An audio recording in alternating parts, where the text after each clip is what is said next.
Along the Hudson River, the town of Yonkers looks south toward New York. In the city center, the locals work and shop. While on the north side, a 14-year-old named Michelle Walker scrambles up onto a walking path built over an aqueduct behind her house. Michelle is headed home with dinner from the neighborhood pizza parlor. As she walks, a pair of eyes follow, and then a figure emerges from the trees. No one in the neighborhood hears a sound, and Michelle Walker never makes it home.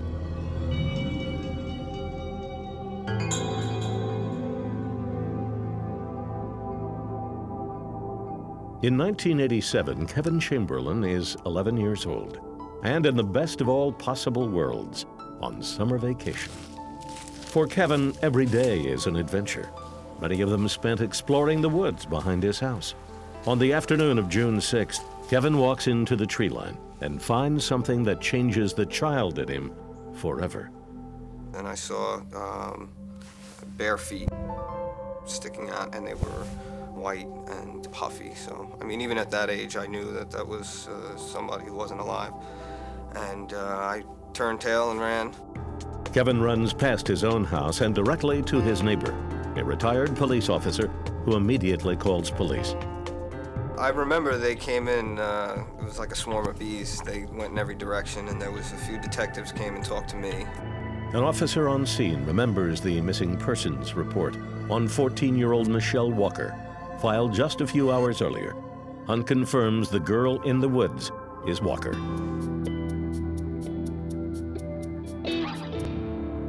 Upon completion of the full autopsy, it was my determination that she died of mechanical asphyxiation, meaning that she was smothered. The evidence of rape offers detectives a starting point to further their investigation. The top three suspects are young men seen at or near the crime scene the afternoon of the murder.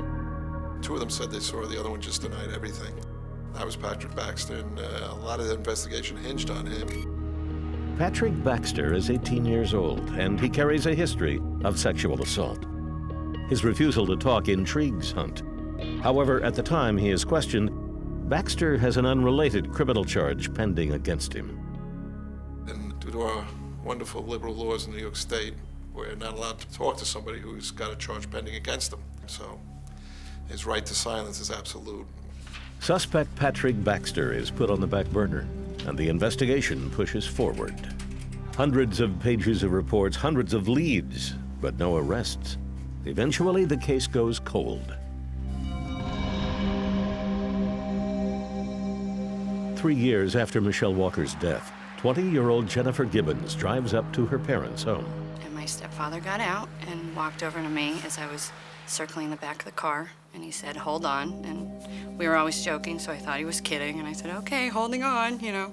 Jennifer's stepfather, however, is not joking. He explains to Jennifer that her 25-year-old sister, Lisa, has been shot. It's a moment you will never forget. Lisa Gibbons had been walking to the train near her home in Tuckahoe, New York.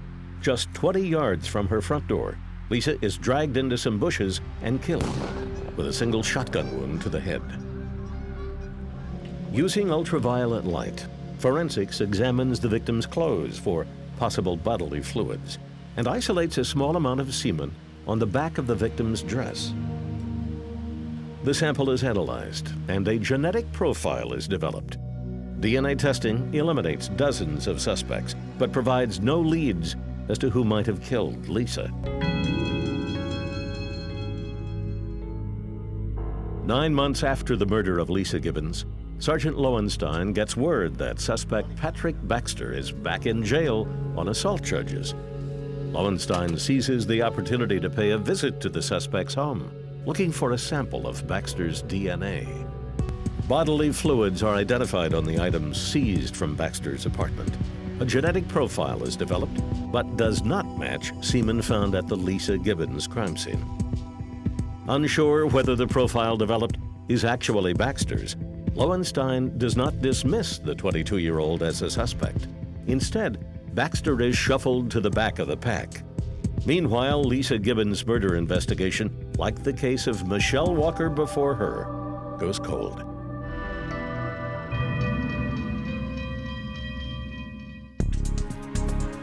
In 1995, John D'Alessandro is an up-and-comer in the Yonkers Detective Bureau. Figuring him with a lot of energy to burn, senior detectives tell D'Alessandro to tackle the Michelle Walker case.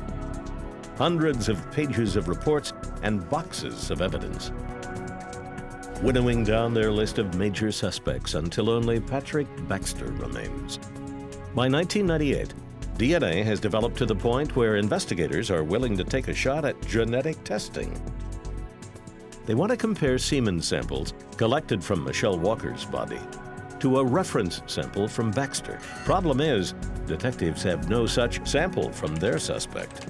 D'Alessandro pulls Baxter's criminal record and sees a juvenile conviction on a sexual offense. We contacted the Westchester County lab to see if they could find any biological material from that case and compare it to the biological material recovered from Michelle Walker.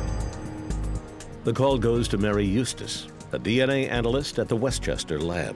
She tells D'Alessandro there are no reference samples on file for Baxter, then tells D'Alessandro something further, something that changes the investigation entirely. And I said, somebody else just called with that same name. Maybe you need to talk to him about your case, that you never know how they might be linked. Mary Eustace, when she saw the name, Patrick Baxter, she said, oh, Detective Lowenstein has the same name. Westchester County Detective Russ Lowenstein, the original detective working Lisa Gibbons' murder, had called Eustace earlier that day, asking her to confirm DNA test results on items taken from Patrick Baxter's apartment 7 years earlier.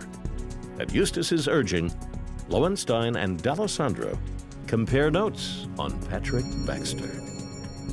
He recommended waiting to test the samples because at the time our crime lab was doing RFLP DNA testing, so we had to wait until they came online with SDR. Until then, investigators work each murder the old-fashioned way, running down witnesses and checking leads. In the process, Yonkers detective John D'Alessandro hears a story about another young woman named Patricia England. This was a girl that Patrick Baxter went to school with. You know, this was within his circle of friends, and she's also found dead, naked in the woods. Suddenly, two cold cases of murder might be joined by a third. Semen material from all three cases is sent to the forensic lab, where the new STR DNA testing hopes to provide some clarity and perhaps evidence of a serial killer.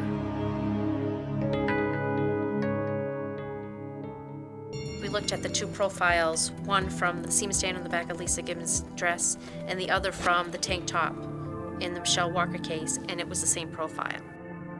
I remember that my heart started beating really fast and I got the chills. And we were both shocked and screaming.